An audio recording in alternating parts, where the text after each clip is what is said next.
જય શ્રી કૃષ્ણ. વાલા ભક્તજનો, આજે હું તમને એક વાર્તા સંભળાવી રહી છું, જે છે 16 સોમવારની વાર્તા. આ વ્રત કરવાથી શું ફાયદા થાય છે એ આ વાર્તામાં સમજાવવામાં આવ્યું છે. તો ચાલો હું તમને આ વાર્તા કહું.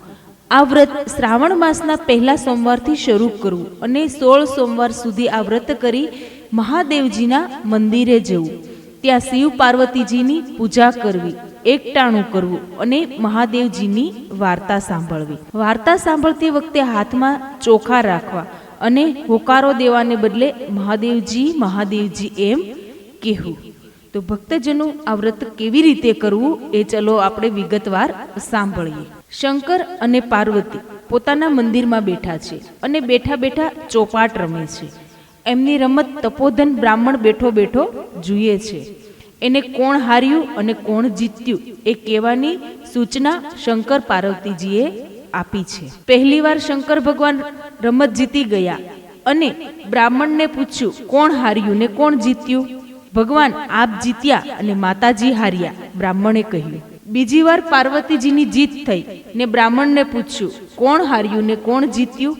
ભગવાન, આપ જીત્યા અને માતાજી હાર્યા. ત્રીજી વખત પાર્વતીજી જીત્યા અને બ્રાહ્મણને પૂછ્યું, બોલ ભાઈ, કોણ હાર્યું ને કોણ જીત્યું?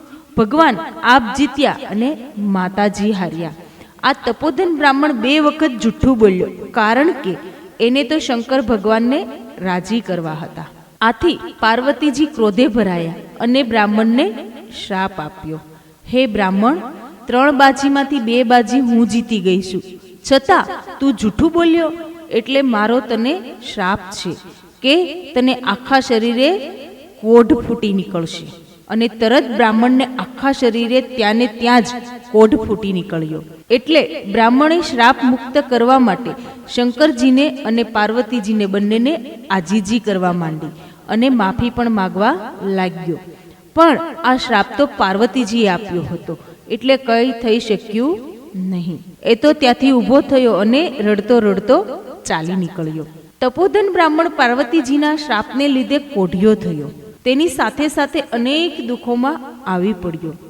એક સાધુ મહારાજ આગળ બ્રાહ્મણને પોતાના દુઃખોની વિગત જણાવી અને આનો કોઈ ઉપાય બતાવવા કહ્યું. સાધુ મહારાજે શિવજીની ખરા દિલથી તપશ્ચર્યા કરવાની સલાહ આપી. આથી બ્રાહ્મણ હિમાલયમાં કૈલાસ પર્વત પર શિવની તપસ્યા કરવા ચાલી નીકળ્યો.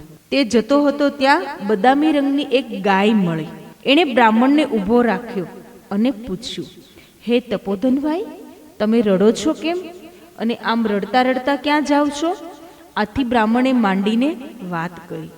આ સાંભળી ગાય બોલી, ભાઈ, હું પણ ઘણી દુઃખી છું.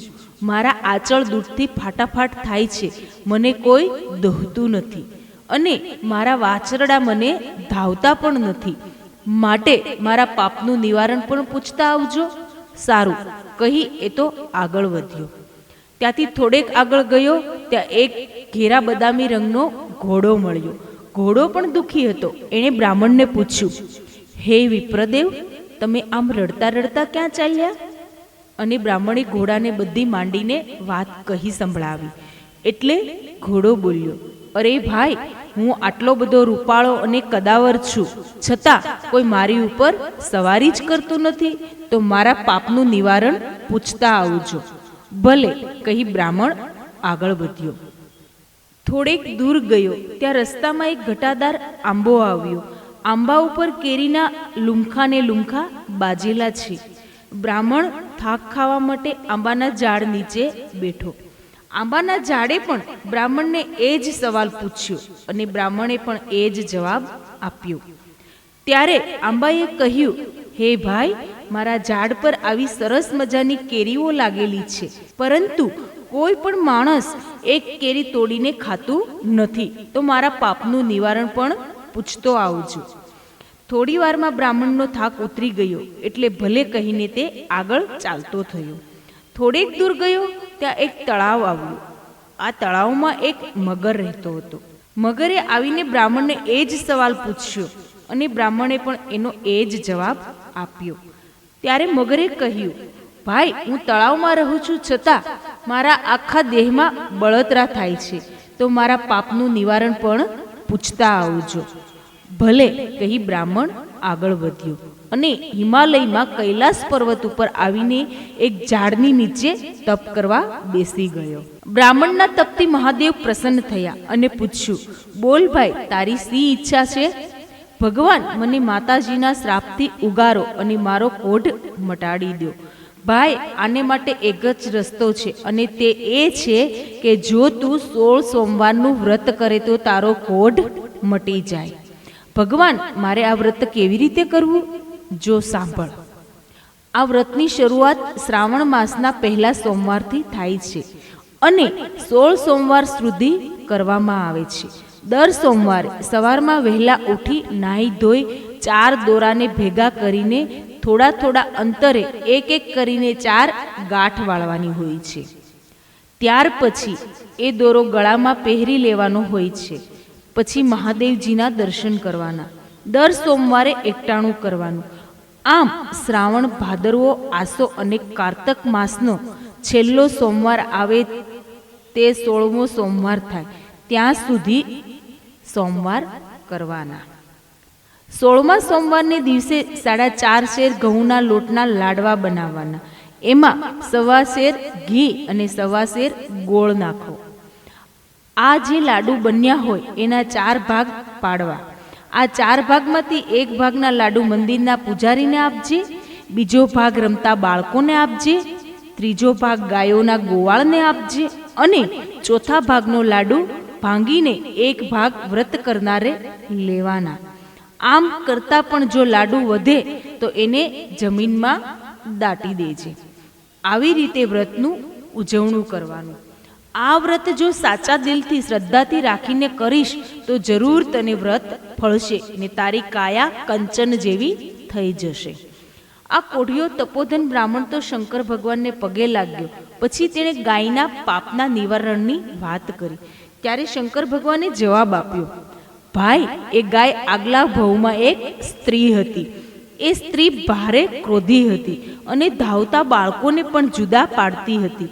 આ પાપનું ફળ અત્યારે એ ભોગવી રહી છે. આ પાપનું નિવારણ એ છે કે તું એના આંચળમાંથી દૂધ દોહીને મારો અભિષેક કરે તો એની બધી તકલીફ દૂર થઈ જશે. પછી બ્રાહ્મણે ઘોડાનું દુઃખનું નિવારણ પૂછ્યું. ત્યારે શંકર ભગવાને જવાબ આપ્યો, આ ઘોડો આગલા જન્મમાં એક વાણિયો વેપારી હતો. તે ખોટા કાટલા રાખીને લોકોને ચેતરતો હતો અને લોકોના પૈસા ધીરીને બેવડા પૈસા લેતો. જો તું એની ઉપર ઘોડે સવારી કરે તો એની બધી તકલીફ દૂર થઈ જાય. પછી બ્રાહ્મણે આંબાની તકલીફ પૂછી. ત્યારે શંકર ભગવાને કહ્યું, ગયા જન્મમાં એ ખૂબ લોભિયો હતો. એ ખૂબ જ લોભ કરતો હતો અને કોઈ જાતનું દાન પુણ્ય કરતો જ નહીં. એ આંબાની નીચે ધનના ચરુઓ દાટેલા છે. એ કાઢીને જો તું એ ધન સત્કાર્યમાં વાપરે તો એની બધી જ મુશ્કેલીઓ દૂર થઈ જશે. પછી બ્રાહ્મણે મગરની તકલીફની બાબતમાં પૂછી જોયું. ત્યારે શંકર ભગવાને જવાબ આપ્યો, ગયા જન્મમાં એ મગર એક મોટો પંડિત હતો. એ કોઈને શાસ્ત્ર વિદ્યા શીખવાડતો જ નહીં. આથી એ મગર બનીને પીડા ભોગવી રહ્યો છે. જો તું મારા ઉપર ચડેલું બિલ્લીપત્ર એની આંખે અડાડીશ તો એની બળતરા દૂર થઈ જશે. આ બધાયની બાબતો તપોધન બ્રાહ્મણે જાણી લીધી. એણે શંકર ભગવાનને નમન કર્યા. પછી એણે ભગવાનને ચડાવેલું એક બિલ્લીપત્ર લીધું અને એ ચાલી નીકળ્યો. રસ્તામાં આવતા જ પ્રથમ તળાવ આવ્યું. તળાવને કિનારે જ મગર બ્રાહ્મણની રાહ જોઈને બેઠો હતો. આવતા વેત મગરે બ્રાહ્મણને પૂછ્યું એટલે બ્રાહ્મણે જવાબ આપ્યો, લે, આ શંકર ભગવાને બિલ્લીપત્ર આપ્યું છે. એ તારી આંખે અડાડું છું એટલે તને સારું થઈ જશે. આમ કહી તપોધન બ્રાહ્મણે મગરની આંખે બિલ્લીપત્ર અડાડ્યું કે તરત જ મગરના શરીરની બળતરા ઓછી થઈ ગઈ. ત્યાંથી બ્રાહ્મણ આગળ ગયો અને આંબાના ઝાડ નીચે આવીને બેઠો. થોડીવાર પછી આંબાના ઝાડ નીચેથી ચરુ ખોદી કાઢ્યો. આ ધન સારા માર્ગે વાપરવાનો સંકલ્પ કરી એક કેરી આંબા ઉપરથી તોડીને ખાધી. એને અમૃતનો ઓટકાર આવી ગયો. પછી બ્રાહ્મણ આગળ ગયો. ત્યાં પેલો ઘોડો એમની રાહ જોઈને ઊભો હતો. બ્રાહ્મણે તરત જ ઘોડા ઉપર સવારી કરી અને કહ્યું, ભાઈ, હવે તારા પાપનું નિવારણ થઈ ગયું છે અને તારી જે ઈચ્છા હશે તે પૂરી થશે. આમ કહી બ્રાહ્મણ આગળ વધ્યો. ત્યાં પેલી ગાય પણ બ્રાહ્મણની રાહ જોઈને બેઠી હતી.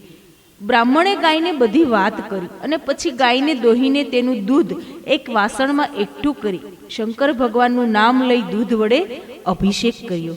આથી તરત જ ગાયનું બધું દુઃખ દૂર થઈ ગયું અને બધા વાછરડા રમતા ભમતા આવીને ગાયને ધાવવા માટે વળગી પડ્યા. અને બ્રાહ્મણ આગળ વધ્યો. ત્યાં શ્રાવણ માસ બેસી ગયો એટલે બ્રાહ્મણે 16 સોમવારનું વ્રત આદર્યું. જોતા જોતામાં 4 મહિના પૂરા થઈ ગયા અને કારતક મહિના છેલ્લા સોમવારે ઉજવણું કર્યું. ત્યાં તો બ્રાહ્મણના શરીરનો કોઢ સંપૂર્ણપણે મટી ગયો. એનું શરીર રાજકુમાર જેવું થઈ ગયું. પાર્વતીજીના શ્રાપથી મુક્ત થયેલો બ્રાહ્મણ પોતાના ગામને પાદરે આવ્યો. ત્યાં પાદરમાં જ એક બાજુ મોટો મંડપ બાંધેલો હતો. એમાં દેશ પરદેશથી આવેલા રાજાઓ અને રાજકુમારો બેઠેલા હતા. આવીને બ્રાહ્મણે કોઈને પૂછ્યું, ભાઈ, આ શું છે? આ બધી શેની ધમાલ છે? ત્યારે એને જવાબ મળ્યો, આપણા રાજાની કુંવરીનો આજે સ્વયંવર રચાયો છે, એટલે રાજાઓ અને રાજકુમારો આવ્યા છે. એ તો મંડપની પાસે ઊભો ઊભો જોતો હતો. એવામાં શણગારેલી હાથણી ફરતી ફરતી એ બ્રાહ્મણ પાસે આવી. એની સૂંઢમાં સોનાનો કળશ હતો.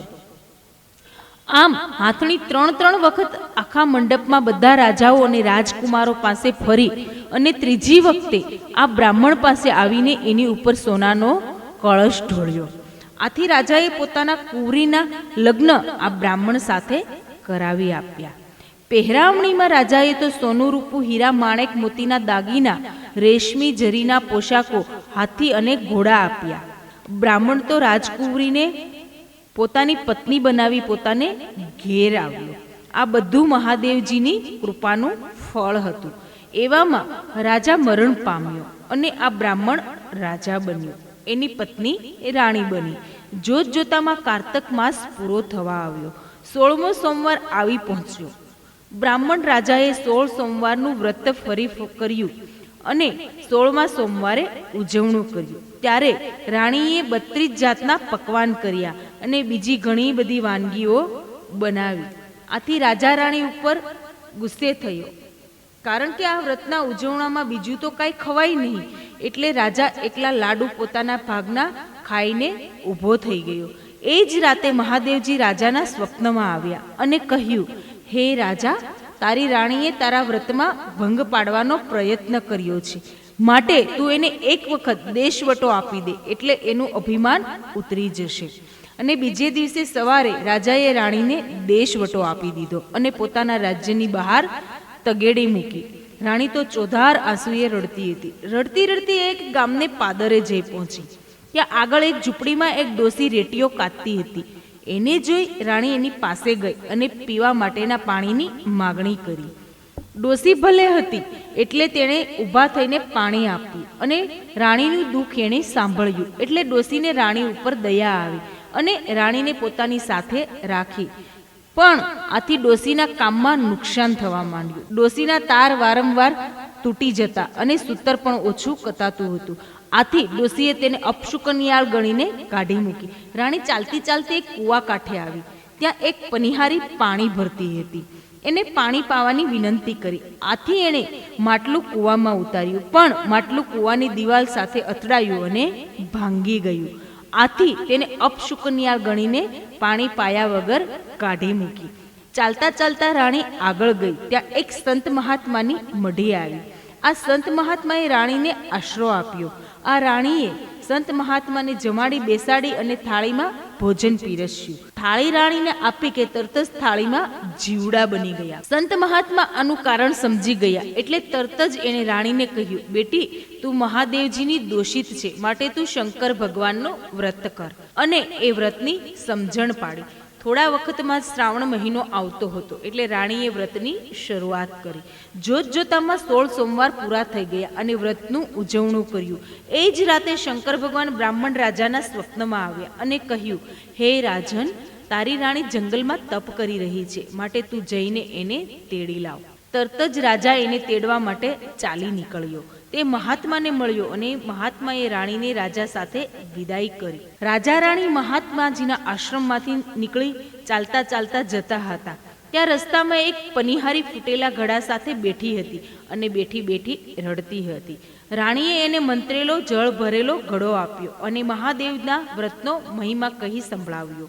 આગળ જતા ગાંગલી ઘાચણની ઘાણી આવી, પણ એ ઘાણીમાંથી તેલ નીકળતું ન હતું. રાણીએ આ વાત જાણી અને ઘાણી ઉપર પવિત્ર જળનો ચટકાવ કર્યો, એટલે તરત જ ઘાણીમાંથી તેલ નીકળવા માંડ્યું. ગાંગલી ઘાચણ રાજી રાજી થઈ ગઈ. એણે પણ રાણીએ મહાદેવજીના વ્રતનો મહિમા સમજાવ્યો. આગળ જતા રસ્તામાં માલણની એક ઝૂંપડી આવી. માલણ કરમાયેલા ફૂલનો ઢગલો લઈને બેઠી હતી અને રડતી હતી. એની વાત સાંભળીને રાણીએ ફૂલની ઉપર 3 મંત્રેલો પવિત્ર જળનો ચટકાવ કર્યો. આથી તરત જ બધા ફૂલડા ખીલી ઉઠ્યા અને રાણીએ એને મહાદેવજીના વ્રતનો મહિમા સમજાવ્યો.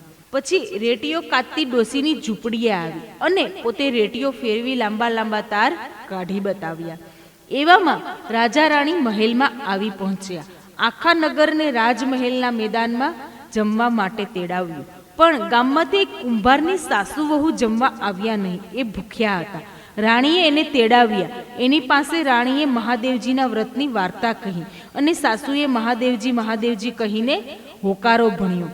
આ ડોસી બહેરી અને આંધળી હતી. મહાદેવજીની વાર્તા પૂરી થઈ કે તરત જ આ કુંભારની ડોસી દેખતી થઈ અને સાંભળતી પણ થઈ ગઈ. આથી રાણીએ કહ્યું, માજી, આ બધો પ્રતાપ તો મહાદેવજીનો છે. એમ? હા માજી, તમે આ મહાદેવજીની વાર્તા સાંભળી ન સાંભળી, પણ એનું ફળ તમને મળી ગયું. અને ત્યાર પછી એ ડોસીએ અને એના દીકરાની વહુએ 16 સોમવારનું વ્રત કરવાનો સંકલ્પ કર્યો. 1 વર્ષ વીતી ગયું આ વાતને, અને રાણીએ એક સુંદર રાજકુમારને જન્મ આપ્યો. આ કુંવર યુવાન થયો અને બ્રાહ્મણ રાજા રાણી ઘરડા થયા.